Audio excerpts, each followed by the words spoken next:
దేవుని నామానికి మరొకసారి వందనం చెల్లిద్దాం.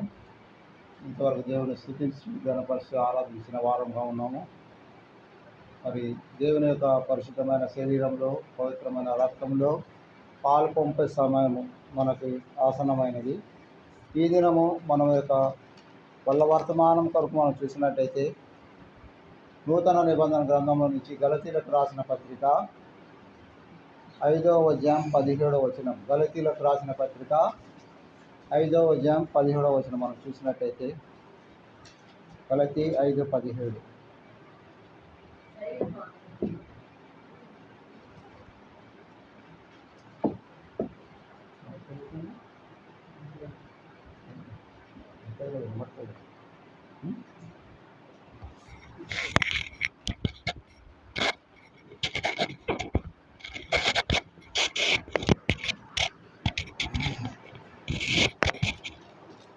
గలతీలకు రాసిన పత్రిక 5వ అధ్యాయం 17వ వచనం. శరీరము ఆత్మకును, ఆత్మ శరీరమునకును విరోధముగా అపేక్షించును. ఈ ఒకదానికొకటి వ్యతిరేకంగా ఉన్నాయి కనుక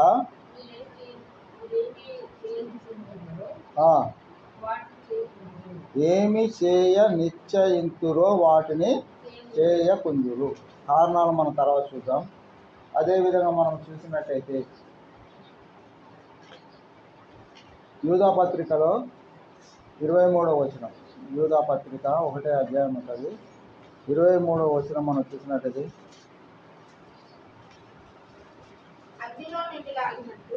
అగ్నిలో నుండి లాగినట్టు కొందరిని రక్షించుడి. శరీర సంబంధమైన వారి అపవిత్ర ప్రవర్తనకు ఏమాత్రం ఒప్పుకొనక దాన్ని అసహించుకొనుచు భయముతో కొందరిని కరుణించుడి. మొదటి యోహాను పత్రిక 2వ అధ్యాయము 16వ వచనం. మొదటి యోహాను పత్రిక లోకములో ఉన్నదంతయు అనగా శరీరాశయు, నేత్రాశయు, జీవకుటుంబమును ఇవి తండ్రి వల్ల పుట్టినవి కావు, అవి లోక సంబంధమైనవి. మొదటి కొరింథీ 11:28. మొదటి కొరింథీయులకు రాసిన పత్రిక 11వ అధ్యాయము 28వ వచనం. కాబట్టి ప్రతి మనుషుడు తను తాను పరీక్షించవలను. అలాగూ చేసి ఆ రొట్టెని తిని ఆ పాత్రలోనిది తాగవలను. ప్రార్థన చేసుకుని దేవుని సహాయకులకు మా ప్రేమ గల తండ్రి, పరిశుద్ధుడైన ఆయన, ఇంతవరకు నీ బిడ్డలని స్తుతించి గణపరిచి ఆరాధిస్తూ వచ్చిన దేవా, మా యొక్క మరి జీవితాల్లో నీ పరిశుద్ధమైన శరీరాన్ని, పవిత్రమైన రక్తాన్ని పాలు పొందే సమయంలో ఏ విధంగా ఉన్నాయో కొన్ని హెచ్చరికలు మీరు తెలియపరుస్తూ వచ్చిన విధానాన్ని బట్టి వందనం చెల్లిస్తున్నాం దేవా. గలతీ 5:17 చూపిస్తూ వచ్చినావు. అదేవిధంగా ఆయన యూదా పత్రికను చూపిస్తున్నావు. అదేవిధంగా మొదటి యోహాను పత్రిక 2:16 చూపిస్తూ వచ్చినావు. అది మొదటి కొరింథీ 11:28 చూపిస్తూ వచ్చినావు కదా.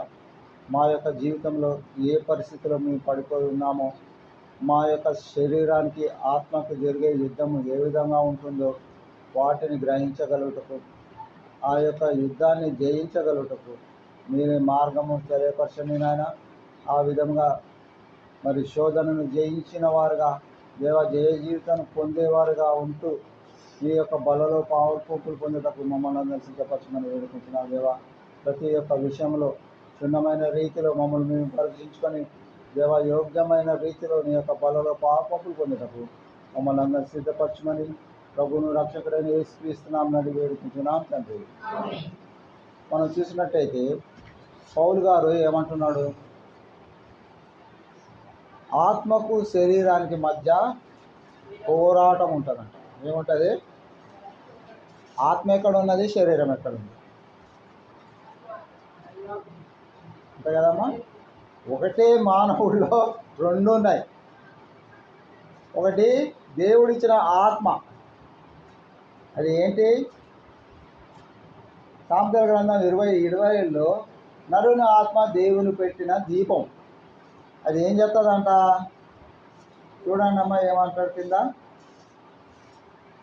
అంతరంగంలో పరిశోధించేది అంటారు. నడుని ఆత్మ దేవుడు పెట్టిన దీపము ఎక్కడున్నది? మానవుని యొక్క శరీరంలోనే అంతర్భాగం. చూడండి, మనం యుద్ధం చేయడానికి బయటికి ఎక్కడ పోవాల్సిన అవసరం లేదు. మరి ముఖ్యంగా దేవుని నమ్మిన బిడ్డలకి, విశ్వాసులకి నిత్యము పోరాటము, ఆత్మకి శరీరానికి. ఇజ్రాయేల్కి పాలస్తీనానికి యుద్ధాలు జరుగుతున్నాయి చూసా, అది అప్పుడప్పుడు జరుగుతుంది. ఇది రోజు జరిగే యుద్ధమే. మరి ముఖ్యంగా ప్రతి ఆదివారం ఎక్కువ జరుగుతుంది. రెండు ఎక్కడ ఉన్నాయి? ఒక మానవ శరీరంలోనే ఉన్నాయి. ఆ యొక్క మానవ శరీరంలో ఉన్న ఆత్మ దేవుడు ఎందుకు పెట్టాడంటే పరిశీలించడానికి, పరిశోధించడానికి. దేవుడు ఇచ్చిన ఆత్మ దేవుని పనికి వాడుతున్నామా లేక పనికి మానల పనులకు వాడుతున్నామా అని జ్ఞానాన్ని కలుగజేసే ఆ యొక్క దీపాన్ని దేవుడు నరుని యొక్క హృదయంలో పెడుతూ వచ్చిన వాడుగా ఉన్నాడు. ఆ యొక్క దీపం వెలుగులో మనం చూసుకున్నప్పుడు మనం ఏ తప్పు చేశామో, ఏ చీకటి కార్యంలో ఉన్నామో ఆ వెలుగులోనికి వచ్చినప్పుడు మనము తెలుసుకోవడానికి దేవుడు ఆ యొక్క ఆత్మ మనలో పెట్టినవాడుగా ఉన్నాడు. అయితే మనం ఇక్కడ ఏమంటున్నాడు పౌలు గారు? ఏమంటున్నాడు?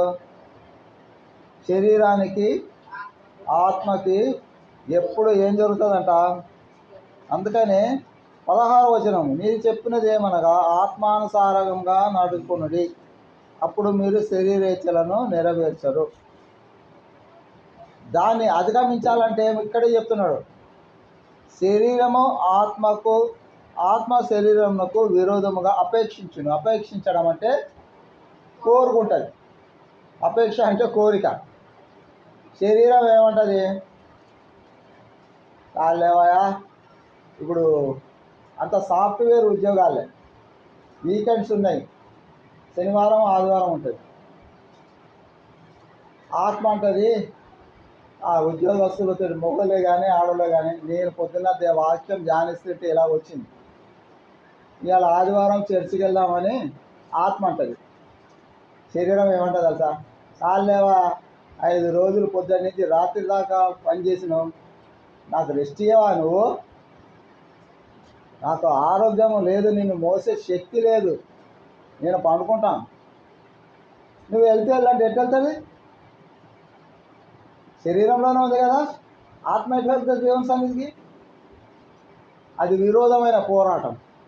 ఆత్మ ఏమంటుంది? పరిశుద్ధ దినము దేవుని యొక్క మందిరానికి వెళ్ళాలి, పరిశుద్ధమైన దేవుని తాను చేసిన కార్యాలకి స్తుతించి గణపరిచి ఆయన ఇచ్చి జీవనం పొందాలని ఆత్మ చెప్తుంటే ఇదేమంటుంది? I want to take rest. నువ్వు వెళ్తే వెళ్ళు. ఈయన కోరిక ఏంటి? ఆత్మ కోరిక ఏముంది? దేవుని యొక్క సన్నిధికి వెళ్ళాలని ఉంది. శరీర కోరిక ఏముంది? పండుకొని రెస్ట్ తీసుకోవాలని ఉంది. ఎందుకంటే శరీరము ఆత్మ ఎక్కడ ఉన్నది? భూమి మీద ఉన్న మనిషిలోనే ఉన్నది.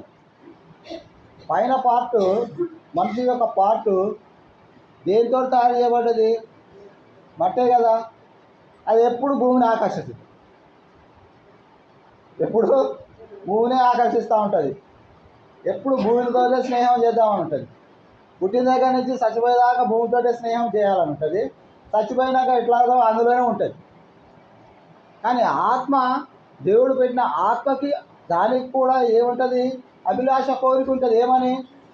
దేవుడు నాకు ఇచ్చిన ఆత్మను నేను సరైన రీతిలో వాడుకోవాలి. దేవుడు నాకు అందుకు ఇచ్చాడు. నేను చేసేదే కరెక్టో కాదో పరిశీలించడానికి దేవుడు నాకు ఆత్మ అనే దీపాన్ని పెట్టాడే. చీకటిలో తిరుగుతున్నట్టయితే నేను తప్పు చేస్తున్నానని తెలుసుకునే పరిస్థితిని పెట్టినప్పుడు ఆ పరిస్థితిని మందిరానికి వెళ్తే నేను ఏ తప్పుతం చేశానో వాక్యంలో దేవుడు ఏదో ఒక రూపంలో నాకు తెలియజేస్తాను, నేను వెళ్తానని. అదే ఎవరి జాగాలో వాళ్ళు ఉంటే ఏమైపోతుంది? లాస్ట్కి అదే చెప్తున్నాడు. కనుక మీరేమి నిశ్చయించుదురో వాటిని చేయకుండా చేయగలుగుతామా? మందిరానికి వెళ్ళాలి, శరీరం కూడా సహకరించాలి. శరీరం వస్తేనే ఆత్మ, దానిలో ఉన్న ఆత్మ కూడా మందిరానికి వస్తుంది. ఆత్మ ఒకటే పోవాలంటే ఎప్పుడు? ఈ ఉచ్ఛ్వాస నిశ్వాసాలు వదిలిపెట్టినప్పుడు ఎట్లాగో పోతుంది దేవుని దగ్గరికి. అది కాదు. ఇక్కడ మనము దేవుని యందు విశ్వాసం ఇచ్చిన వాళ్ళకి శత్రువు ఎంతో దూరంలో లేడు, మనలోనే ఉన్నాడు. ఆటంకపరచడానికి, దేవుని యొక్క సత్యాలను, దేవుడి కార్యాలను, దేవుని యొక్క ఉద్దేశాలను తెలుసుకోవడానికి వెళ్ళడానికి ఆత్మ ఇష్టపడుతుంటే శరీరం కష్టపడుతుంది. ఎందుకంటే శరీరం ఎప్పుడు ఈ లోక సంబంధమైన ఆలోచనలతోటే ఉంటుంది. ఎందుకంటే ఈ లోకంలో ఉన్నా కాబట్టి నా శరీరాన్ని లోక సంబంధమైన ఆలోచనలతోటే నింపుకుంటాను అంటాడు. ఆ విధమైన పరిస్థితుల్లోనే నేను జీవిస్తాను అంటాడు. అయితే మనం చూసినట్టయితే శరీరం యొక్క ఆలోచనల గురించి క్రీస్తు ప్రభువు తన శిష్యులైన వారిలో ఉన్న శారీరక సంబంధమైన ఆశలను గురించి ఏ విధంగా ఉన్నాయో చెప్తున్నాడు. మత్తయి సువార్త 6వ అధ్యాయం 25వ వచనం.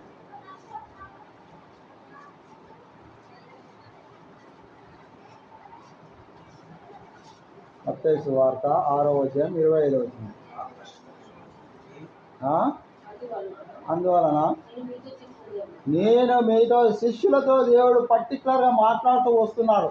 ఈ లోకంలో ఉన్న వారి శరీరాలలో ఉన్న ఆశని దేవుడు గమనించి, అందువలన నేను మీతో చెప్పున్నది ఏమనగా, ఏమి తిందుమో ఏమి తాగుదామో అని. అది మన ప్రాణం శరీరం చేస్తుంది. ఎప్పుడు ఏం చేస్తుంది? ఆదివారం గుడికి వెళ్దామంటే ఏమంటే, చాలాగా ముందు చికెన్ బిర్యానీ తెచ్చి పెట్టి నాకు. ఏమి తింటే బలం అవుతా, గుడికి పోతా, లేకపోతే లేదు. ఏమి తిందామో ఏమి తాగుదామా, మనకి తాగుడు అలవాటు లేదు కాబట్టి దంజలో. ఇదే ఆదివారం వచ్చిందనుకో, తాగేటోడు అయితే ముందు గుడికి పోరాడు ఏమంటాడు, నాకు డ్రింక్ ఇస్తే బలం వస్తుంది, అది తీసుకొని పోతాను. ఏ డ్రింకు? ఆ డ్రింక్, ఎనర్జీ డ్రింక్. ఏమి తిందామా ఏమి శరీరం యొక్క ఆలోచన ఏముంది? ఆ శిష్యులకు కూడా శరీర సంబంధమైన ఆలోచన ఇదే ఉన్నది. దేవుడు బూదిగంతరం వరకు వెళ్ళి నా యొక్క సువార్త ప్రకటించాడు అంటే సంచులు సలహా చేసుకుంటున్నారు, బట్టలు పెట్టుకుంటున్నారు. ఇవన్నీ చూసి దేవుడు ఏమన్నాడు వాళ్ళని, ఏమి తిందుమా ఏమి తాగుదామా ఏమి ధరించుకుందామా, కింద చదవమ్మా, నీ ప్రాణమును గురించి అయినను, ఏమి ధరించుకుందామా అని నీ దేహం గురించి అయినను. ఈ మనకు ఉండేది శరీరానికి ఎప్పుడు ఇదే చింత. ఆత్మకి ఏం చింత ఉంటుంది? యుద్ధం రావడానికి కారణం ఏంటి? ఇదేమో ఏమి తిందామా ఏమి తాగుతామా ఏమి ధరించుకుందాం. ఆత్మ ఏమంటుంది? నేను ఏమి తప్పు చేసుకున్నానో, ఏమి శిక్షకు అర్హుడనయ్యానో, దాన్ని ఏ విధంగా తప్పించుకోవాలి, ఈ నిత్య నరకంలో నుంచి నిత్య జీవానికి వెళ్ళాలని దాని యొక్క అభిలాష అలాగుంటుంది. ఎవరు సక్సెస్ అవుతారు? ఒకటే బాడీలో 2 పంచాయతీలు అవుతాయి. ఎవరు సక్సెస్ అవుతారు? శరీరమే ఎక్కువ డామినేషన్ చేస్తుంది. కానీ అలా చేయడం వల్ల ప్రయోజనం లేదంటాడు పౌలు గారు. కిందకి వెళ్ళి చూద్దాం. ఇక్కడ ఏమంటున్నాడు అంటే, శరీరం అనేది ఈ యొక్క విశ్వాసులకి ఆదివారం రాగానే ఈ విషయాన్ని గురించి సొలొమోన్ రాజు గారు చాలా చక్కగా చెప్పాడండి. ఆదివారం వచ్చే విశ్వాసులకి దేవుని యొక్క మందిరానికి వెళ్ళాలంటే సోమరితో పోలుస్తూ వచ్చిన వాడు. సామెతల గ్రంథం చూడండి 6వ అధ్యాయం.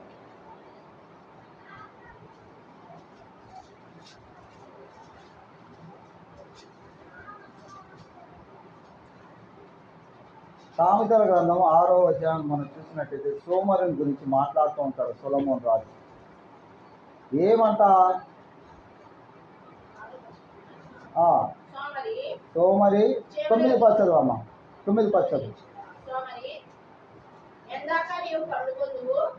ఏమంటుందంట శరీరము ఆదివారము వండుకోరా బాబు, ఇప్పుడు 9 అయింది, 11 గంటలకు తెలుసు, 3 పాటలు పాడితే 12 అవుతుంది, 1 గంటకు పోదాం.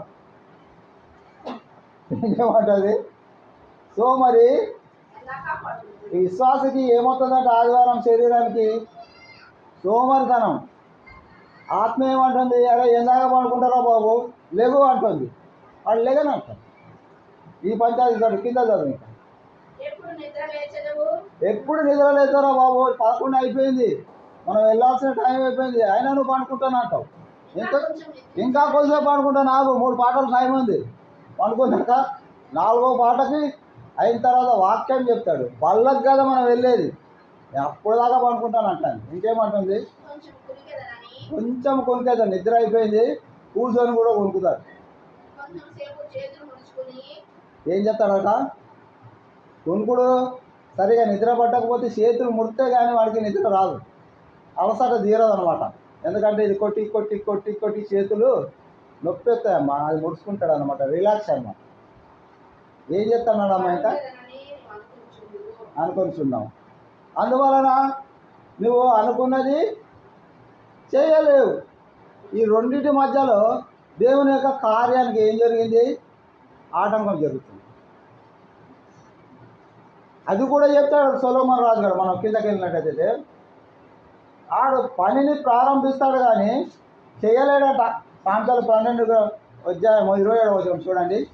సామెతల గ్రంథము 12వ అధ్యాయము 27వ వచనం. ఇంత సోమర్తనం చేసి ఆత్మ వాడిని ప్రేరేపించినా కూడా ఒకవేళ లేచినా ఏం చెప్తాడు? అమ్మా సోమరి వేటాట వెళ్తాడు అంట కానీ ఏం దొరకదు అంట. ఎందుకంటే వీడు ఆ పక్షిని చూసి ఇక్కడ చేతులు ముడుచుకొని కాళ్ళు ముడుచుకొని ట్రాప్ వేయాలి, అక్కడ వచ్చేయాలి. ఇది ఏం చెప్తుంది? ఆహా వీడు చేతులు కాళ్ళు ముడుచుతాను, నాకేదో డేంజర్ ఉందని అదేం చెప్తుంది? వెళ్ళిపోతుంది. వేటకైతే వెళ్ళాడు, అనుకున్న పని సాధించలేకపోయాడు. ఏం జాన్ బాబు, కరెక్టేనా కదా? మన జీవితం అంతే. శరీరానికి ఆత్మకి ఇంకేమన్నాడమ్మా? అమ్మా ఆత్మ ఏమంటండి? అరే నువ్వు ఇట్లా పండుకొని నువ్వు నాశనం అయిపోతున్నావు, నన్ను నాశనం చేస్తాను, కొద్దిగా చురుకుగా ఉండరావు అంటే నేను అసలు ఉండను. చురుకుగా ఉంటే నాకేం ప్రయోజనం, నీకు లాభం అంటాను. ఆత్మని తిడుతున్నాడు, ద్వేషిస్తున్నాడు. అది ఎక్కడుంది? పక్కింట్లో లేదు, వేరే మందిరం లేదు, రోడ్డు మీద లేదు, మనలోనే మనకు యుద్ధం జరుగుతుంది. దేవుని నివాస స్థలం మనలోనే ఉంది, భూసంబంధమైన నివాసము మనదే ఉంది నిర్మాణం. అందుకని ఏమన్నాడు? శరీరము ఆత్మకును ఆత్మ శరీరమునకు ఎప్పుడు యుద్ధం జరుగుతుంది, ఖచ్చితంగా జరుగుతుంది. ప్రతి ఒక్కరి జీవితంలో, అందరి జీవితంలో కాదు, ప్రతి ఒక్కరి జీవితంలో ఎప్పుడైతే శరీరానికి మనము అనుకూలంగా మాట్లాడతామో వాడు దేవుని సన్నిధికి రాకుండా ఆత్మని ఆపివేసేస్తాడు. ప్రయత్నం కూడా చేయడు. ఎందుకంటే వాడు ఇంకా టైం ఉంది, ఆగు, 3 గంటలకు అయిపోతుంది అంటే టైము తెచ్చిది, ఇంకా 5 నిమిషాలు ఉంది కదా, లాస్ట్ ఆమెను పోతే చాలు. అంత అయినా ఆమెనంటే అంత ఇన్నట్టే అని ఆయనకి సపోర్ట్ చేసినట్టు మాట్లాడతాడు. అంతేకాకుండా ఏమంటాడు? వాడు ఆరంభించడానికి ప్రయత్నిస్తాడు కానీ ఆరంభించినా కూడా దానివల్ల ప్రతిఫలము ఏముండదు. అక్కడ పోయేసరికి టైం అయిపోద్ది. అదే వేటకి వెళ్ళేసరికి పక్షులు వెళ్ళిపోతాయి. వీడు పొద్దున బయలుదేరుతాడంట పక్షులు పడదామని, వల పట్టుకొని, వీడు ముడుచుకొని ఇరుచుకొని నడుచుకొని బాగా తిని దానికి కావాల్సిన డ్రెస్ చేసుకొని, నల్ల డ్రెస్ వేసుకొని పడతారులే వేటలు. నాకు బాగా తెలుసు. నల్ల డ్రెస్ పగలే నల్ల డ్రెస్ వేసుకుంటే అవి అనుకుంటా ఏ దునపోతో కౌడుకి ఏదో వస్తుందని అనుకుంటాడు. వీడు అన్నీ తయారు చేసుకొని వేసుకొసరికి చీకటి అయిపోతే అవి వెళ్ళిపోతాయి. ఏం పడతాడు వాడు? ప్రయోజనం ఏమైనా ఉందా? ఏం లేదు. అదే మన పరిస్థితి. మనలో ఉన్న ఆత్మని రిస్ట్రిక్ట్ చేసేది మనకి అబ్స్ట్రక్ట్ చేసేది, దేవుని యొక్క సన్నిధికి వెళ్ళకుండా ఆటంకపరిచేది ఏంటంట? శరీరం. శరీరము దేవుడిచ్చిన శరీరమే. మన ఊపిరి కూడా దేవుడిచ్చిందే, మనలో జీవవాయు అయిందే, ఆత్మ కూడా దేవుందే. యుద్ధం ఎక్కడ జరుగుతుంది? ఇద్దరికి దేవుడిచ్చిన వాడికే యుద్ధం జరుగుతుంది. దేవుడిచ్చిన రక్షణ మనలో ఉంటుంది, శరీరము సంపూర్ణ రక్షణకు అంగీకారం ఒప్పుకోదు. రక్షణ నువ్వు తీసుకుంటే ఎలావయ్యా? నువ్వే మన్నైనది వెనకటి వల్లే మంటికి వెళ్తుంది, ఆత్మ తాను అనుగ్రహించిన దేవుని దగ్గరికి వెళ్తుంది కాబట్టి నువ్వు వెళ్ళు. నేను చనిపోతే ఎక్కడ పోతాను? మంటికి వెళ్తాను కదా, నేను ఇక్కడ ఉంటాను. ఎలాగుంది పరిస్థితి?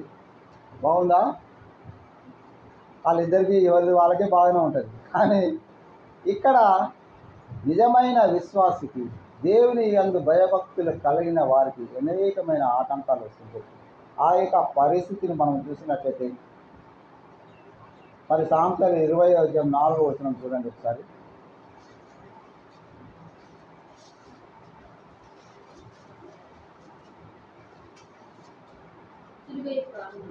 అమ్మా, విత్తులు వేయి కాలమున సోమరు ఏం చేయడమ్మా? దున్నడు. కోత కాలమున ఏముంటుంది? అటు దున్నలే లేదు, విత్తనే లేదు, ఏమవుతుందమ్మా? దున్నకుండా విత్తకుండా అసలు భూమి ఉన్నదో లేదో అది చూడు ముందు.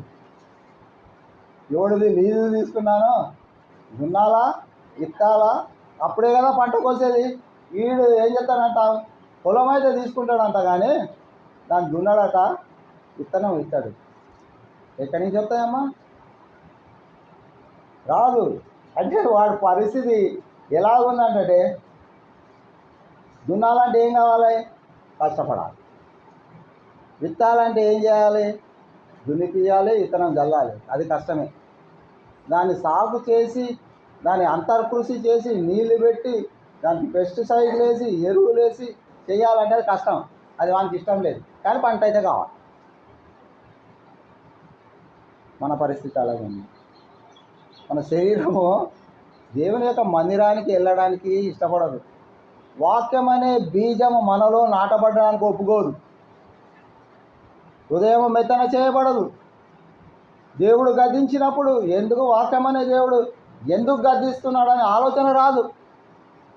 ఎవరినో గద్దిస్తున్నాడు, నాకెందుకులే అని చేతులు ముడుచుకొని అనుకుంటుందంట శరీరం. దానివల్ల ఏమైనా ప్రయోజనం ఉందా? లేదు, ఎప్పటికీ ఉండదు. అది నిశ్చలముగా అలాగే దాంట్లో జీవం ఉంది, కానీ జీవించి ఉన్న మరణించిన వాడుగానే ఉంటానంటాడు. యాకోబు పత్రిక 2:17 అనుకుంటే చూడండి. క్రియలు లేని విశ్వాసము మృతం అంటాడు. దేవుని యందు విశ్వాసము కలిగిన వారమై ఉంటే క్రియలలో ఎగ్జిక్యూట్ చేయాలి, ప్రత్యక్షపరచాలి మనం. యాకోబు పత్రిక 2:17 విశ్వాసము క్రియలు లేనిదైతే ఏమంటుందంట? శరీరం ఎట్లా ఒంటిగా ఉందో, ఒంటిగా ఉండి ఏమైపోద్ది? లాస్ట్కి మీ శరీరం ఏమైపోద్ది? శరీరం చచ్చిపోవడం గ్యారెంటీ. ఒంటరిగా ఉండి చచ్చిపోయింది. ఇక్కడ దేవుడు 2 పెట్టాడు ఇక్కడ. అది విశ్వాసం లేదు శరీరానికి, ఆత్మకు ఉన్నది. ప్రదర్శనలో ఆత్మ చూపిస్తుంది, కానీ శరీరం సహకరిస్తాం లేదు. అందుకే ఏమన్నాడు? విశ్వాసము మంచి చెప్తాడు చదవమ్మా.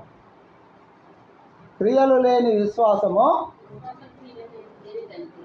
మనము విశ్వాసము కలిగిన వారం అంటే దేవుని యందు విశ్వాసాన్ని మన క్రియలము, మన నడత, మన మాట, మన తలంపులు, చూపు, శరీరాశ, నేత్రాశ, జీవపు దండాలు అన్నిటినీ సపరేట్ చేస్తూ క్రియలు చూపించాలి. లేకపోతే నేను దేవుని విశ్వాసం ఉన్నాను, ఈ విషయాలని నమ్ముతున్నాను, దేవుడు శిక్షిస్తాడని మనం మాట చెప్పడం వల్ల అది ఎలాగుంటుందంట?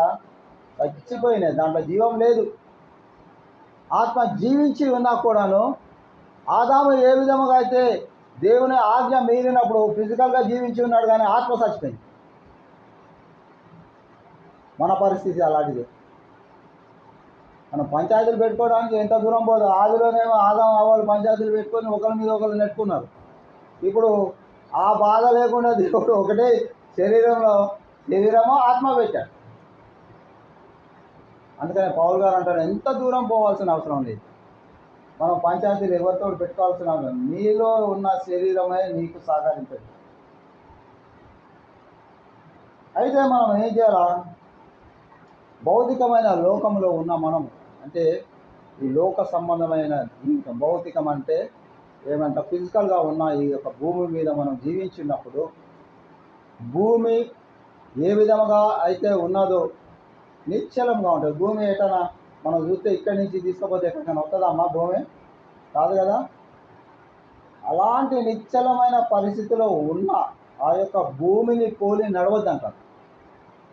భూమి నుంచి తీశాడు కానీ నిశ్చలం, నీకు చలనానికి శరీరం నడవడానికి కాళ్ళు ఇచ్చాడు, ఆత్మ నడవడానికి ఆత్మకు కాళ్ళు ఇచ్చాడు, ఆత్మతో దేవుని చూడడానికి ఆత్మీయమైన నేత్రం ఇచ్చినాడు, ఆత్మలో దేవుని మాట వెనుక ఆత్మీయమైన చెవులు ఇచ్చాడు, శరీర సంబంధమైన చెవులు ఇచ్చాడు, కళ్ళు ఇచ్చాడు.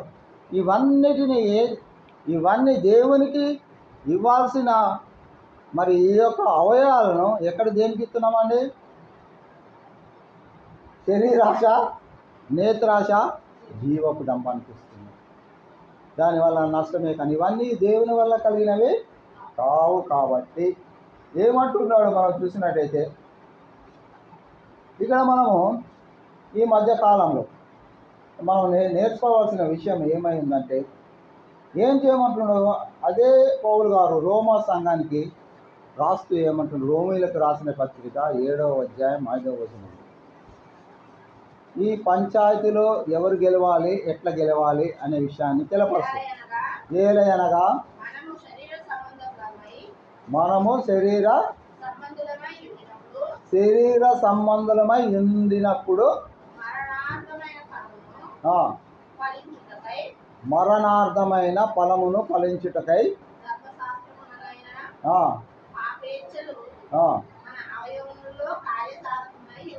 ఏమైపోయిందంట? మళ్ళా చదవమ్మా ఒకసారి, అందరూ నెమ్మది చదవండి. ఏలయనగా మనము శరీర సంబంధం అంటే జీవించి ఉన్నప్పుడు సంగతి మాట, అందరూ జీవించే ఉన్నాం. శరీర సంబంధులమై ఉండినప్పుడు మరణార్థమైన ఫలం అంటే పాపము వలన వచ్చి జీతము మరణం, ప్రతిఫలం అది. మరణార్థమైన జీవితం జీవిస్తుంది ఈ శరీరం. ప్రతిఫలం ఏమిటి? నిత్య మరణం. ఇంకేమన్నాడు? ధర్మశాస్త్రం వలనైనా పాపేచ్ఛను మన అవయవంలో, పాప ఏచ్ఛల్ని మేము తీసేయాల్సిన వాళ్ళము ఏం చేస్తున్నారు? మనం చేసే కార్యాలకు సాధనం, ప్రాక్టీస్ చేస్తామంట. పాపం ఎలా చేయాలని కార్య సాధన ప్రాక్టీస్ చేసుకోవచ్చు. ఆ విధమైన పరిస్థితిలో మనం ప్రాక్టీస్ చేస్తే అది ఎక్కడ చేస్తుందంట? మరణార్థమైన అర్థము కలిగిన నిత్య మరణానికి అది తీసుకెళ్తూ వస్తుంది. కాబట్టి ఏం చేయమంటాడు? అదే రోమిలకు రాసిన పత్రిక 8వ అధ్యాయం 7వ వచనం చేయమంటున్నాడు. చూడండి. ఏలయనగా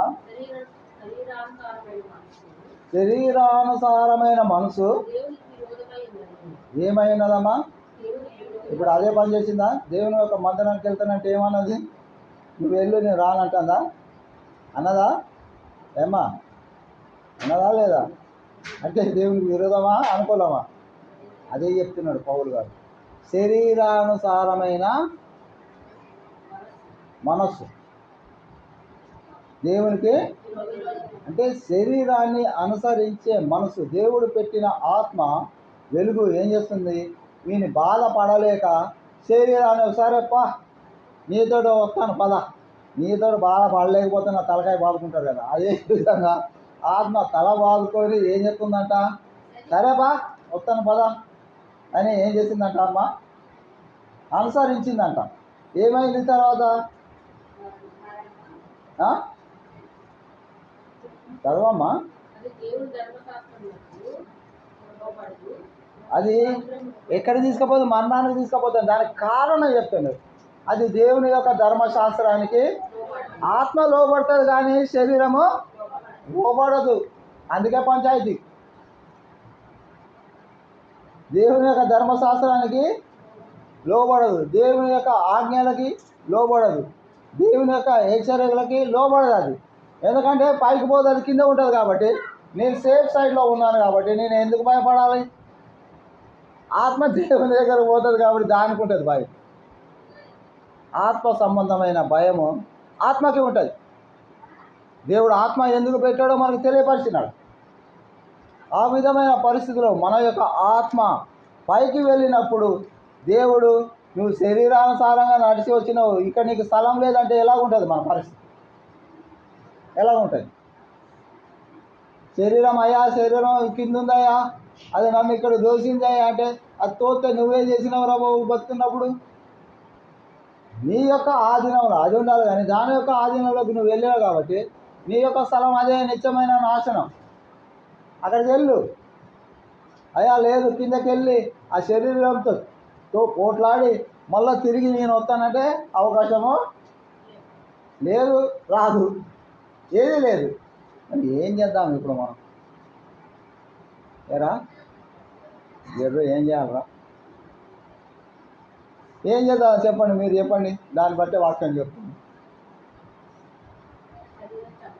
అమ్మా, శరీర క్రియలను చంపేస్తాం.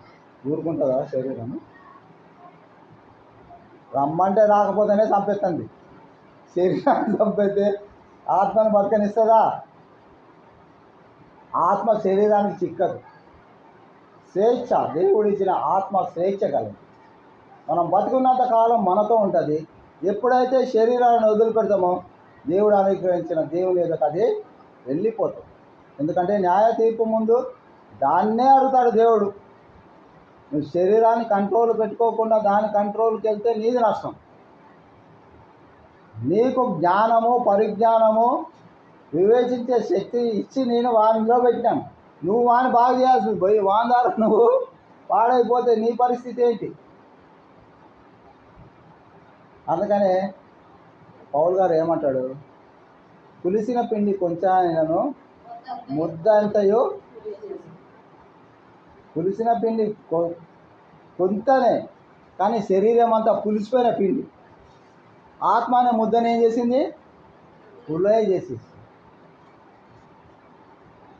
పులే చేస్తే ఎవడు తింటాడండి? పులుపు పుల్లగా అయిపోయిన పచ్చడి ఇడ్లీలు అయితే ఎవడన్నా తింటారమ్మా? తింటారా? దోశలు అయితే తింటారా? కొంచెం చేతి మీద అయితే నాకుతారా? అసహ్యంగా ఉంటుంది. అది పడదు. ఈ దేవుడు ప్రకృతిలో ఇచ్చిన ఆ యొక్క పిండి కానీ ఒక పప్పు కానీ పులిసిపోతేనే తినలేకపోతున్నామే. దేవుడు ఇచ్చిన ఆత్మ పరలోకము నుంచి, ప్రకృతి కాదు, పరదేశం నుంచి, పరం నుంచి దేవుడు మనకిచ్చిన ఆత్మ పాడైపోతే దేవుడు ఎలా స్వీకరిస్తాడు? దేవుడు మనల్ని చేస్తాడా? చెయ్యడు. అందుకే ఏమంటున్నాడంటే మనం చూసినట్టయితే, అయితే ఇదే పౌలు గారు ఎఫెసీయులకు రాసిన పత్రిక 5వ అధ్యాయం 16వ వచనాన్ని ఒక హెచ్చరికగా చెప్తూ వచ్చినాడు. దినములు చెడ్డవి గనక సమయమును పోనీయకుండా సద్వినియోగం చేసుకున్నది, అజ్ఞానుల వలె కాక జ్ఞానుల వలె ప్రవర్తించుడి. ఇప్పుడు దినములు చెడ్డవి అని ఎప్పుడు చెప్పాడు?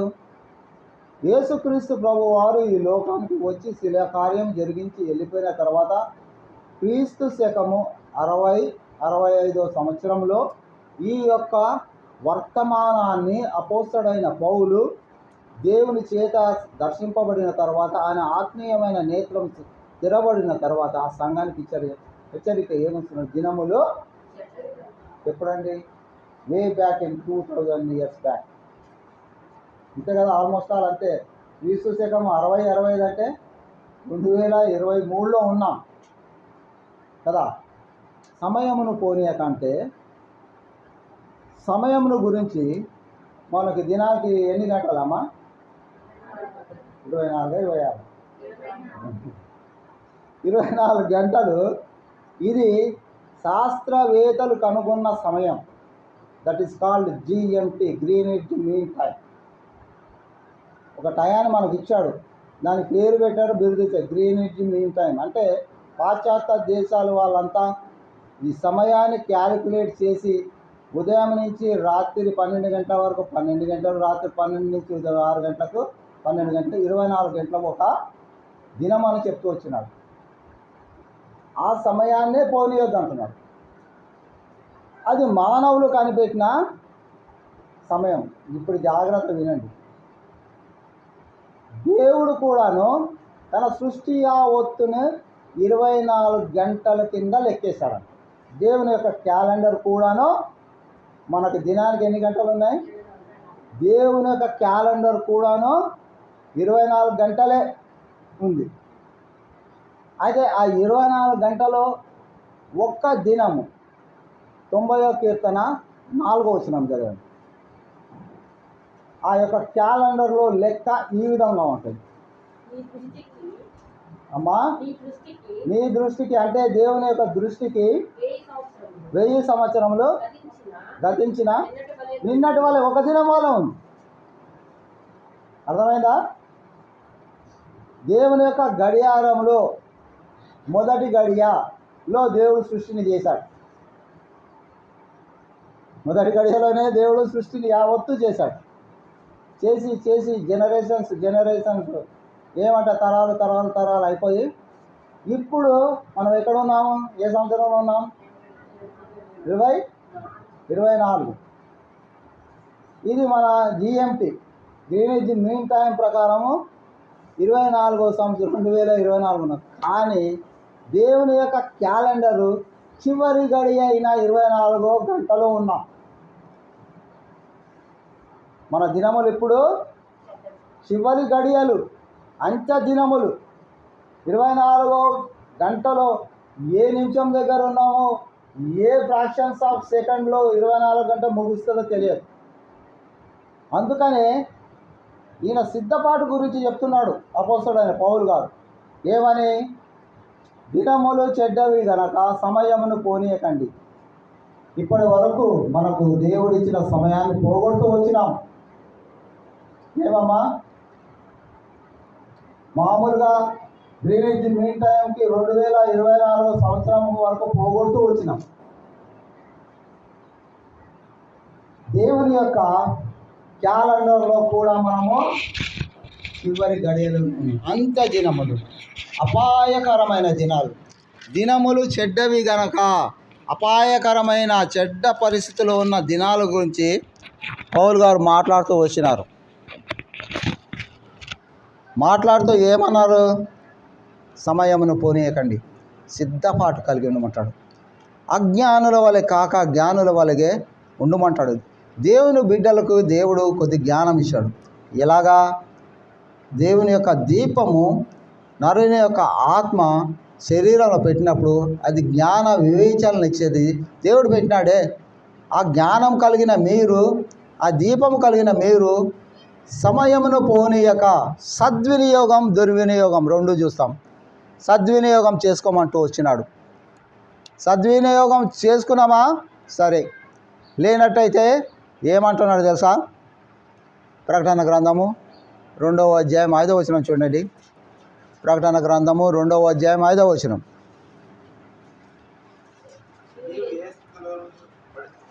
సద్వినియోగం చేసుకున్నప్పుడు దేవుడు నిన్ను పరీక్షించుకోమన్నప్పుడు నువ్వు ఏ పరిస్థితిలో ఉండి పడిపోయినావో తెలియపరుస్తాడు. అప్పుడు ఏం చేయాలంట? జ్ఞాపకం చేసుకో. నీకు జ్ఞాపకం ఉండదు. ఎందుకంటే దేవుడికి ఏమంటే ఒక సాకు చెప్పొచ్చు, అయ్యా నాకు జ్ఞాపకం లేదయ్యా, తప్పైతే చేసినాను, కానీ చేస్తే ఒప్పుకోలు ప్రార్థనలు చేస్తుంటారు. అయ్యా నేను తప్పు చేసి ఉండొచ్చు, దయతో క్షమించమంటారు. తప్పు చేసిన వాళ్ళు తెలియదమ్మా తప్పు చేసినామని. అలా ఒప్పుకోలు ప్రార్థన చేస్తే నేను అస్సలు ఒప్పుకోను. అది ఒప్పుకోలు ప్రార్థన. తప్పు చేశానేమో తెలియక, తెలిసి చేసిందే తప్పు, తెలియక చేసింది తప్పు కాదు. అందుకని పౌలు గారు అది అంటాడు, తెలియక పాపము చేతిని క్షమింపబడితేని. తెలియక చేసింది పాపం కాదు, తప్పు కాదు. ఒప్పుకోలు ప్రార్థన చేస్తే, నేను వేరే దగ్గరికి వెళ్తే ముందు ఒప్పుకోలు ఉంటుంది. కొండ మీదకి అరకు సైడ్ వెళ్తే ముందు ఒప్పుకోలు ప్రార్థన, బల్ల తర్వాత ఆరాధన, అదొక సిస్టమ్ వేరే. వాళ్ళు అట్టనే చేస్తుంటారు, ఆఫ్ చేయమ్మా అని చెప్తాను. ఒప్పుకోలు పెట్టుకుంది గిందికేనా? చేస్తే చేశానేమో, చూస్తే చూశానేమో, అంతకు ఒప్పుకోవడం ఎందుకమ్మా? దేవుడు గుర్తు చేసి ఆయనే ఒప్పుకొని ఆయనే క్షమించాలన్నమాట. ఎంత గొప్ప ప్రార్థన ఒప్పుకోలు! అది దేవుడు అంగీకరించేది కాదు. ఇక్కడ ఏమంటాడు? సమయమును పోనీయక సద్వినియోగం చేస్తాడు. మనం ఎక్కడ ఉన్నామో దేవుని యొక్క ప్రణాళిక అయిన గడియారంలో 24వ గడియ, చివరి గడియ, అంత్య దినములలో ఉన్నాం మనం. కాబట్టి మన యొక్క సిద్ధపాటు ఎలాగ ఉండాలి? ఆత్మ శరీరాన్ని జయించేదిగా ఉండాలి. ఆ యొక్క ఆత్మకి మనము లోబడేవారుగా ఉండకూడదు అంటాడు. అయితే మనం చూసినట్లయితే మనము దాన్ని జయించాలంటే ఏం చేయాలి? 2 పేతురు పత్రిక చూడండి. 2 పేతురు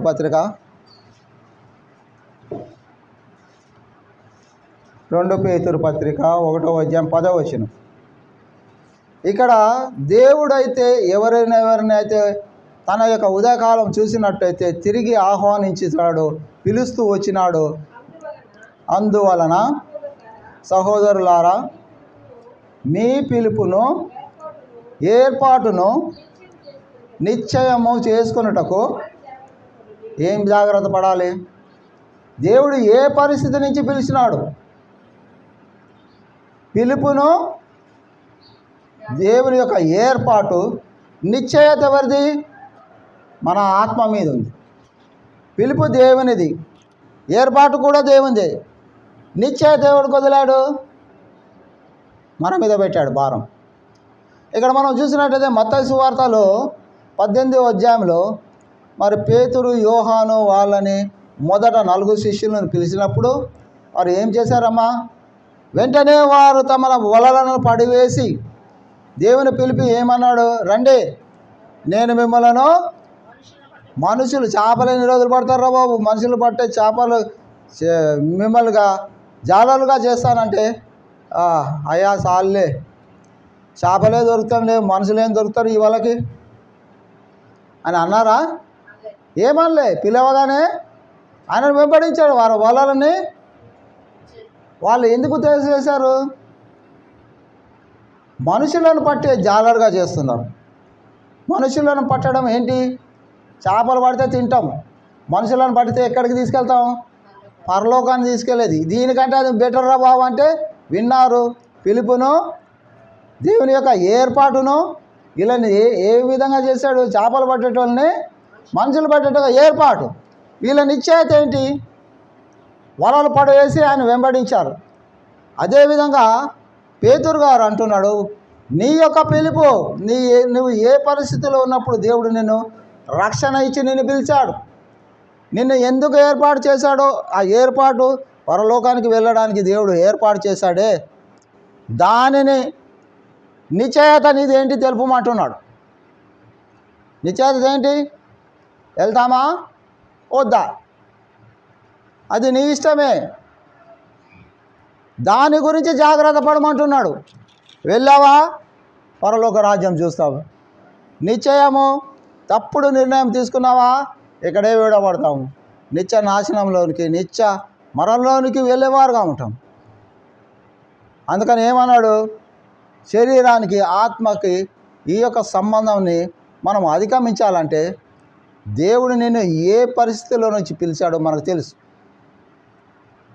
దేవుని యొక్క రక్షణ లేనప్పుడు, విడుదల లేనప్పుడు ఎలా జీవించామో మనకు తెలుసు. ఆ యొక్క పరిస్థితి నుంచి తీసుకొచ్చి ఏర్పాటు చేశాడు. ఎక్కడికి?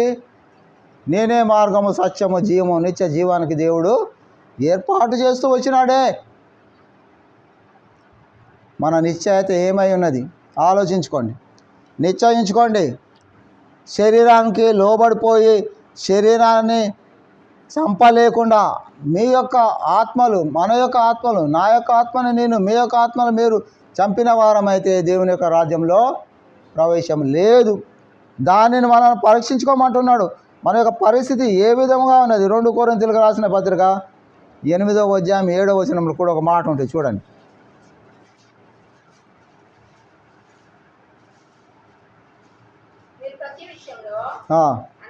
అనగా విశ్వాసమందును, ఉపదేశమందును, జ్ఞానమందును, సమస్త జాగ్రత్తల యందును మీకు మా ఎడల ఉన్న ప్రేమయందును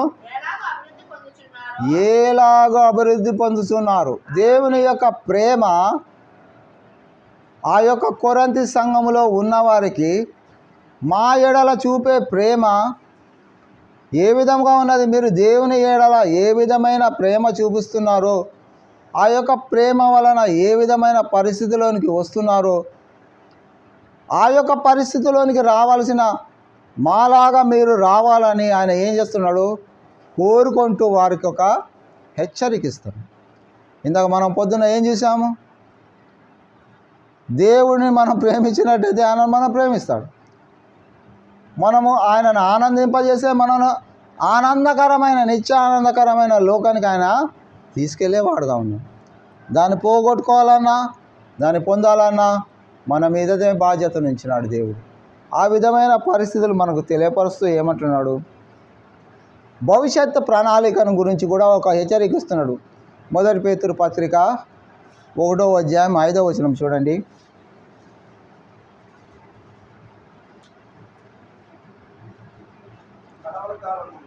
కడవరి కాలమందు బయలుపరచుటకు ఏమమ్మా, ఇది ఎవరి గురించి మాట్లాడుతున్నాడు? సిద్ధముగా ఉన్న రక్షణ ఎవరికి? శిక్ష నుంచి తప్పింపబడడానికి ఇంకా సిద్ధముగా ఉన్నదంట రక్షణ. ఏమంటున్నాడు? ఇంకా విశ్వాసము ద్వారా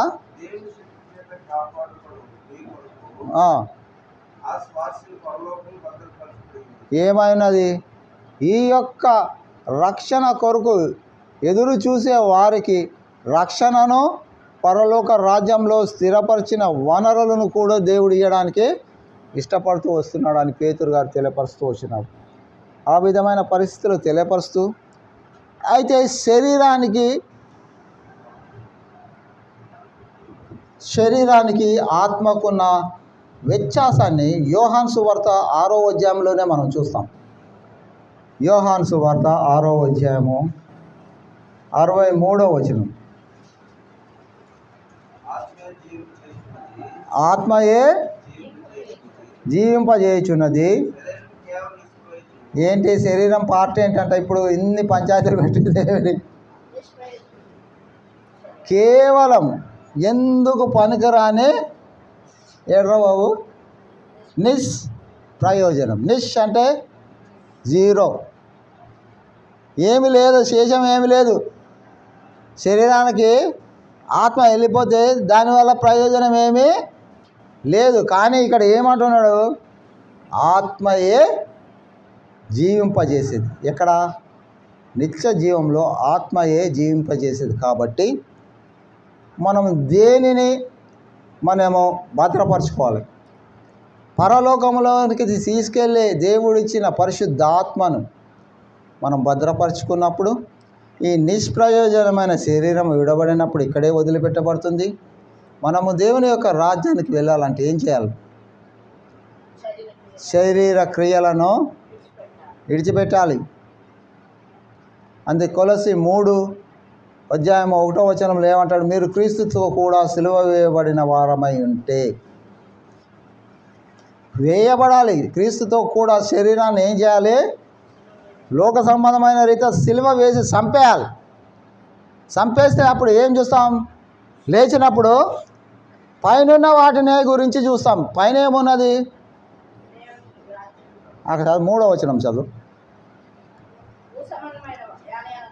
ఏలయనగా మీరు మృతి పొందితిరి, మీ జీవము. ఇక్కడ మృతి పొందినప్పుడు ఈ శరీరంలో ఉన్న ఆత్మ జీవము ఎక్కడ ఉంది? దేవునితో దాచబడినది. చూసారా? ఈ నిష్ప్రయోజనమైన శరీరాన్ని పాతివేసినప్పుడు దానిని ఆత్మని దేవుడు పాతివేయలే. ఆయన దగ్గర భద్రపరచబడి ఉన్నది. ఇంకేమంటున్నాడు?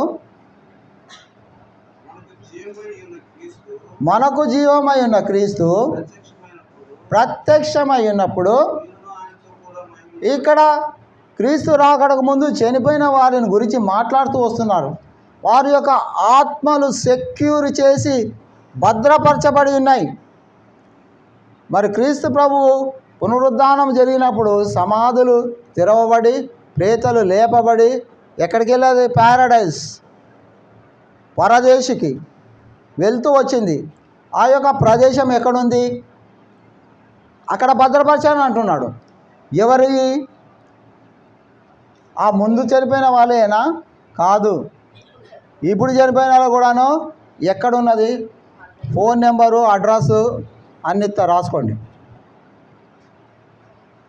యెషయా 57వ అధ్యాయం చూడండి, 1 నుంచి 3 వరకు వస్తుందండి. Address, phone number, Aadhaar card, pin code అన్నీ ఉంటాయి. చూడండి వాళ్ళు ఎక్కడ ఉన్నారు, ఏం చెప్తున్నారు. నీతిమంతులు నశించుట చూసి ఎవరు లోకస్తులు దాని గురించి మనసు పెట్టరు. భక్తులైన వారు వాళ్ళ కళ్ళ ముందే బాక్సులు వేసి తీసుకొని పోతున్నా కూడా ఏమవుతుందంట అమ్మా? వెళ్ళిపోతుంటే వాళ్ళు కీడు చూడకుండా వెళ్ళిపోతారనే ఆలోచన కూడా వాళ్ళకి రావటం లేదు. అయితే దేవుడే వారిని కీడు చూడకుండా తీసుకొని పోతున్నాడు. అయ్యా, నువ్వు ఇంతవరకు చూసిన కీడు చాలు, నువ్వు నా భక్తుడవు, నీవు సహించగలిగినంత శోధన నీకు ఇచ్చినాను, దాని తర్వాత నీకు పులి స్టార్ చెప్పినాను, నేనే నిన్ను తీసుకుపోతున్నాను, కీడు చూడకుండా నిన్ను తీసుకెళ్తాను. ఎక్కడికి తీసుకెళ్తాను? డైరెక్ట్ పరలోకానికి కాదమ్మా, అక్కడ చూడండి అడ్రస్ ఉంటుంది చూడు వాళ్ళది. వారు ఎక్కడికి ప్రవేశించారు? విశ్రాంతి, పరలోక రాజ్యము, దేవుని యొక్క 2వ రాకడ వరకు విశ్రాంతి స్థలము, ప్యారడైజ్, పరదేశినందు దేవుడు వారికి విశ్రాంతి స్థలము, వారికి ఏమంటారంటే అలాట్ అనుగ్రహించినాడు, కేటాయించినాడు. ఎందుకు కారణము చూడండి. దానికి వారికి అలాంటి ప్రదేశాన్ని దేవుడు ఇవ్వడానికి కారణం ఏంటి? చదవము. వారు తమకు సూటిగా ఉన్న మార్గంలో నడుచువారు.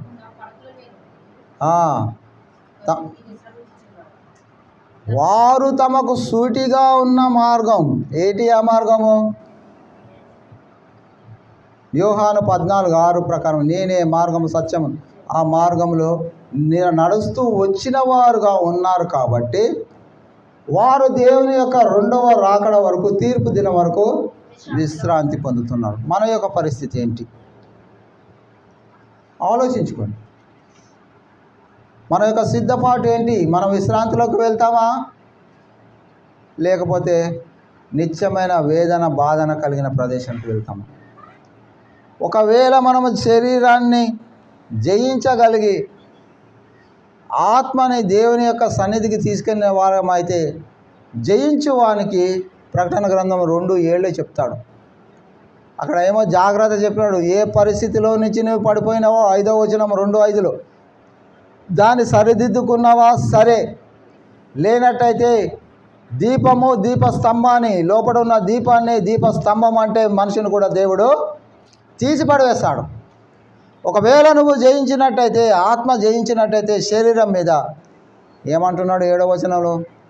పరదేశునందున్న జీవవృక్ష ఫలమును వానికి భుజింపజేస్తాడు. 11వ వచనంలో ఏమంటాడంటే 2వ వర్ణము వాని మీద అధికారము చేయదు. ఇది కావాలా? మన సిద్ధపాటు దేనికి ఉంది? జయిస్తామా? జయించి దేవుడిచ్చే పరదేశునందు దాచబడి ఉన్న ఆ యొక్క జీవవృక్ష ఫలాన్ని భుజింపజేస్తున్నాడు. మనం తినమల్లే, దేవుడే మనకు తినిపిస్తాడు.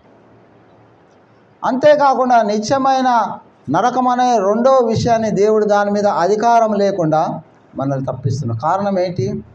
ఈ లోకంలో ఉన్నప్పుడు శరీరాన్ని చంపేసి ఆత్మను విజయింపజేసే శక్తిని దేవుడు మనకు ఇచ్చినాడు. కాబట్టి ఆ విధముగా ప్రవర్తించిన మనకు దేవుడు తన యొక్క రాజ్యంలో ప్రవేశించేవాడు. మనం కూడా దేవుని యొక్క రాజ్యంలోనికి ప్రవేశించాలంటే మనం కూడా మన యొక్క శరీరము చేస్తున్న కార్యాలను మనం ఏం చేయాలా? శరీరానికి లోబడదామా? చంపేద్దాం. శరీరం ఎప్పుడైనా చచ్చిపోయేది, కానీ ఆత్మకు మాత్రము మరణం లేదు. కాబట్టి చచ్చిపోయేది ఎప్పుడైనా చచ్చిపోని, దాంతో మనం చచ్చిపోదామా? నిత్యం జీవించే మన అవకాశాన్ని మనం పోగొట్టుకుంటాం. దేనికి మనము నిర్ణయం తీసుకుంటాం? మీ యొక్క జ్ఞానాన్ని ఇక్కడ ప్రదర్శించమంటాడు. అజ్ఞానుల వలె కాక జ్ఞానుల వలె ప్రదర్శించాడు. సమయమును పోనీయకండి. ఇప్పుడు ఈ యొక్క వాక్యము దేవుడు మనకి ఇచ్చినప్పుడు విన్నప్పుడు ఎంత సుమారుగా 45-50 నిమిషాలు విన్నాం. మన నిర్ణయము, మన యొక్క పిలుపును, ఏర్పాటును, ఎన్నికను దేవుడు మనకు ఇచ్చినప్పుడు మన యొక్క రెస్పాన్స్, నిర్ణయం ఏమై ఉన్నది? మనం తీసుకున్న నిర్ణయం మీదనే మన నిత్య జీవమా నిత్య నరకమా అనేది ఆధారపడి ఉంటుంది. కాబట్టి మరి ముఖ్యంగా దేవుని యొక్క క్యాలెండర్లో చివరి గడి అయిన 24 గడియలో మనం జీవిస్తున్నాం. రేపు ఏమి సంభవించునో ఎవడికి తెలియదు. మత్తయి సువార్త 24వ అధ్యాయంలో దేవుని యొక్క రాకడకు ముందు సూచన చెప్తాడు. అక్కడక్కడ భూకంపములు, కరువులు, యుద్ధాలు, కలహాలు, అక్కడక్కడ కాదు ఎక్కడెక్కడ చూసినా ఇవే ఉన్నాయి. జనముపై జనము, రాజ్యముపై రాజ్యము, క్రైస్తవుల మీదని ఎంత మరి విపరీతమైన పరిస్థితుల్లో దాడులు జరుగుతున్నాయి. జనముపై జనము, మత కల్లోలాలు వస్తాయన్నాడు. అది ప్రారంభమైంది. చివరి గడిలో ఉన్నాము కాబట్టి మనల్ని మనం భద్రపరుచుకుందాం. ఒకవేళ దేవుడు నిజంగా మనం 24 గడియలో 5 నిమిషాలు ఉన్నామంటే ఇంకా 55 నిమిషాలు మనకి బతుకున్నట్టే. మనం ధన్యులమే. ఎందుకంటే 24 గడియ పూర్తిగా అయిపోతే శ్రమకాలం స్టార్ట్ అవుతుంది. 7 సంవత్సరాల శ్రమకాలం ఉంటుంది. దానికి ముందు వెళ్ళిపోతేనే మనం దాన్ని తప్పించుకోగలుగుతాం. సిద్ధపాటు, ఒకవేళ దేవుడు ఇప్పుడు వచ్చాడు అనుకోండి, దానికంటే ముందు దేవుడు వచ్చాడు అనుకోండి, మన సిద్ధపాటు ఏ విధంగా ఉంది? తప్పింపబడేవారుగా ఉన్నామా, లేకపోతే తప్పు చేసి శిక్షింపబడేవారుగా ఉన్నామా? మనల్ని మనం పరీక్షించుకుందాం. ఆ విధమైన పరిస్థితులు ఉంటే దేవుని యొద్ద మరి మిగిలిన శేషాన్ని దేవుడు పశ్చాత్తాపంతో తిరగమన్నాడే. అదేవిధంగా బలకు కూడాను మనం, అయ్యా నీ బలలో పొందడానికి నా దగ్గర ఇన్ని మరి అనర్థాలతో కూడిన జీవితము ఆత్మ ఉన్నదే, దాని నుంచి తప్పించి విడిపించి దేవా మరి శరీరాశ, నేత్రాశ, జీవపు డమ్మమును నేను వదిలేవాడుగా ఉండగలుగుటకు సహాయం చేయమని దేవుని యొక్క సన్నిధిలో ప్రార్థన చేయండి. సామెతల గ్రంథము 30వ అధ్యాయము 1వ వచనమో 7వ వచనమో అనుకుంటు చూద్దామాగండి. సామెతలు కాదండి, యోబు గ్రంథం చూడండి. యోబు గ్రంథం అనుకుంటా 30వ అధ్యాయము 1వ వచనము చూడండి అమ్మా, లేక 7వ వచనము. నా కన్నులతో నేను, యోబు గారు ఏమంటాడు? నిబంధన చేసుకున్నాడంట. తన కన్నులతో ఆయన నిబంధన చేసుకున్నాడు. ఏమని? శరీరాశ, నేత్రాశ, జీవపు డంబము అనే వాటిని చూడను. 31:1 చదవమ్మా. నేను నా కన్నులతో, శరీరాశ కలిగిన వాళ్ళు ఏం చేయాలంట? నిబంధన చేసుకోవాలి. ఇప్పుడు పశ్చాత్తాపడాలంటే ఏం చేయాలా? నిబంధన చేసుకోవాలా. ఏమని? అమ్మా, కన్యకను కన్నుతోటి ఎవరు చూడొద్దన్నాడు దేవుడు నూతన నిబంధనలో. మోహం చూపుతో ఒక కన్యను చూసినట్టయితే నువ్వు ఆమెతో విచారం చేసినావు. నువ్వు 2 కళ్ళు తిరిగి నరకానికి వెళ్ళానంటే ఒక కన్ను పీకి అవతల పడేయమంటాడు. పడేస్తామా? 2 కళ్ళు ఉంటేనే ఎవరు చూస్తలేరు మనల్ని. ఒక కన్ను వేస్తే అసలు చూస్తారు ఎప్పుడైనా? అందుకని మనం ఏం చేస్తాం? తీయలేము. నిబంధన చేస్తున్నాడు ఇక్కడ యోబు గారు. ఇంకేమన్నాడమ్మా? కన్యకను ఏ విధంగా చూడగలను? అలాగూ చేసిన ఎడలా ఏమమ్మా, పరమున్న దేవుని యొక్క ఆజ్ఞ ఏమైపోతుంది? దేవుడు ఆజ్ఞ ఇచ్చాడు, శరీరాశ, నేత్రాశ, జీవడంబాలు వదిలేయమన్నాడు. అది ఆజ్ఞ. నేను ఒకవేళ అతిక్రమించినట్టయితే ఆయన ఒక సాక్ష్యం చెప్తాడు. 19వ అధ్యాయము 25, 26. ఆ సాక్ష్యానికి నేను విరుద్ధంగా జీవించిన వాడిని అంటారు. యోబు గ్రంథం 19వ అధ్యాయం 25, 26 అనుకుంటు చూడండి. ఆయన ఇక్కడ ఇప్పుడు వీటిని ఇది ఎందుకు నిబంధన చేస్తున్నాడంటే, నిత్యమైన నిబంధన పరలోక రాజ్యంలో ఆయనకు ఉన్నదని ఒక విశ్వాసాన్ని, నమ్మకాన్ని ఏమంటారంటే నిరీక్షణ కలిగిన మాటలు మాట్లాడతాడు. చూడండి. అయితే నా విమోచకుడు సజీవుడనియు, ఆయన తర్వాత అంటే ఈ లోకమంతా అయిపోయిన తర్వాత రెండవ రాకడు ఆయన ఈ భూమి మీదకి నిలిచిననియు నేను ఎరుగుదును. ఇలాగ నా చర్మము క్షీణించిపోయి చెడిపోయిన తర్వాత నేను మరణించినప్పటికీ పునరుద్ధానుడై లేచినప్పుడు నా శరీరంతో నేను దేవుణ్ణి చూస్తాను. అన్ని అవయవాలు దేవుడు పర్ఫెక్ట్గా ఇస్తాడట. ఆ నిరీక్షణ మనకుందా? ఎప్పుడు వస్తుంది? కన్నులతో చేసే పాపానికి మనం ఏం చేయాలా? దానికి ఏం చేయాలంట? బాబు ఇప్పుడు దాకా చేసింది చాలు, ఇప్పుడు మీరు చేయాల్సింది ఏం తెలుసారా? భయ్, నెట్ చూస్తుంటారు. దేంతో చూస్తారు అని వాళ్ళని అడుగుతున్నా. నాకు నువ్వు చూడవు కదా, ఎక్కువ చూసేది ఇలాంటి వాళ్ళ పిల్లలే. మంచి చూస్తే పర్వాలేదు, అర్థమైందా? యూత్ మీటింగ్లో చెప్పండి రా, వీడికి కండ్లకి ఏం చేయాలా? నిబంధన చేసుకోవాలా. అవసరమైన చూడండి, పర్వాలేదు, జ్ఞానాన్ని ఇచ్చేది. జ్ఞానాన్ని తీసివేసి పక్కదో ఇచ్చే వాటిని చూడనని నిబంధన చేసుకోండి రా భయ్. ఏమైనా వస్తుంది ఇప్పుడు? అప్పుడు ఆ యోబు చెప్పిన మాట నువ్వు చెప్పగలుగుతావు. నేను కండ్లుండి పనికిమాలను చూసి ఆత్మీయమైన గుడివానిగా అయిపోయినానే. ఒకవేళ శరీర సంబంధమైన గుడితనంలోనికి వాటి చూడకుండా వెళ్ళిపోతే నేను తిరిగి లేచినప్పుడు దేవుడు ఈ ఆత్మీయ నేత్రాలతో సహా శరీర సంబంధమైన నేత్రాలు ఇచ్చేవాడుగా ఉన్నాడే, తన యొక్క స్వరూపంలోనికి మనల్ని మార్చేవాడుగా ఉన్నాడే. ఆ నిబంధన చేసుకుని పెద్దవారైతే దేవునితో విరోధంగా ఉన్న ఆలోచన కానీ, శరీరాశ కానీ, నేత్రాశ కానీ, జీవపుడంబం కానీ ఉంటే వాటిని తీసివేసి దేవుని యొక్క సన్నిధిలో ఒప్పుకొని పశ్చాత్తాపడినట్టయితే దేవుని యొక్క బలలో మనము పాల్పంపులు పొందడానికి యోగ్యులుగా ఉంటాం.